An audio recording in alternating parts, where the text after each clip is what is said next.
Prefektja e qarkut të Vlorës, Evisa Lushi, ka marrë pjesë në festivalin e mandarinës Agrume dhe Diell, që zhvillohet çdo vit në Konispol. Konispoli, porta jugore e Shqipërisë dhe djepi agrumeve shqiptare, u shndërua në një skenë të madhe festive ku aroma e mandarinave, ngjyrat e panairit dhe ritmi i kulturës lokale krijuan një atmosferë unike mes traditës dhe turizmit. Së bashku me kryetarin e Bashkisë Konispol, Erges Dule, deputeten Eriona Ismaili, nën prefektin Kristo Kiço, të ftuar të tjerë e banorë të zonës, prefekti Allushi u bë pjesë në konkursin simbolik të mbledhjes së mandarinës.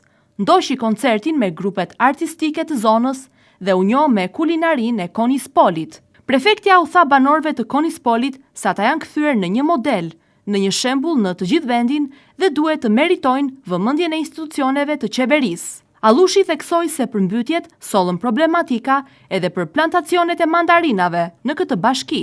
Dielli, dashuria që banorët e Konispolit kanë për jetën dhe për punën, i ka bërë këta banorë të veçantë.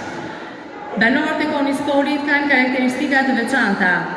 E duan punën, e duan tokën, e respektojnë njëri tjetrin dhe lidhjet me njëri tjetrin, por njëkohësisht respektojnë edhe mikun. Ju të dashur fermer, prodhues të produktit më të famshëm në gjithë Shqipërinë, me cilën ju patjetër duhet të krenoheni, mandarinën, duhet jeni krenar për punën tuaj të deri më tanishme, për prodhimet tuaja. E them këtë sepse ashtu sikurse dhe kryetari i bashkisë e përmendi, kjo është një fest. Vërtet po është një fest. Po festat nuk janë thjesht dhe vetëm për të festuar. Festat janë edhe për të reflektuar. Dhe patjetër që ju, me prodhimet tuaja, problematikat tuaja të kësaj periudhe, sërish duhet të jeni krenar dhe insistues dhe patjetër duhet të keni dhe vëmendjen e qeverisë. Unë jam njohur me këto probleme gjatë gjithë periudhës së përmbytjeve. Në këtë 15 ditë kur ky problem ka qenë prezent pothuajse në gjithë Shqipërinë, në gjithë qarkun e Vlorës, për më tepër Konispoli ka pasur edhe ndër të tjera problemin e mandarinave dhe plantacioneve. Kam qenë në Konispol, në plantacione vetë nuk kam shkuar fizikisht në ato ditë, por festa e sotme ka qenë dhe një arsye më tepër që unë pas të përmbarojmë këtu të shkoj për t'i parë nga afër dhe plantacione ku ka ndodhur këto problematika.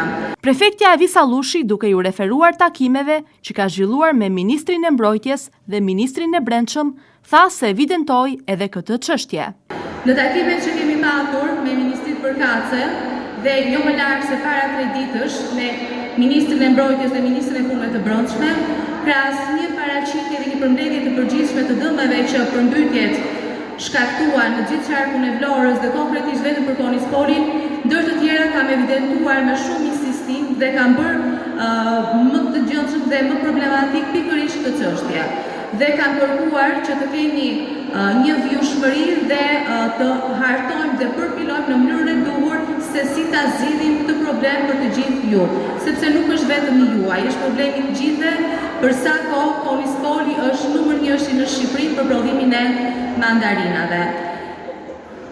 Këto probleme gjatë gjithë kohës unë i kam krahas evidentimit vetë në terren edhe nga ana e kryetarit të bashkisë, për cilin kam edhe një falënderim sepse ka qenë prezent në çdo moment dhe në çdo problem që ka patur Konispoli gjatë këtyre ditëve. Në fjalën e tij, kryetari i Bashkisë Konispol, Erges Dule, deklaroi se mandarina është e pastër, pa pesticide, shkon në të gjithë vendin dhe Evropën. Do të mbaj përgjegjësi ligjore, kush ka përhapur lajme të rreme e dashakeqëse për mandarinat dhe ekonominë lokale, tha ai.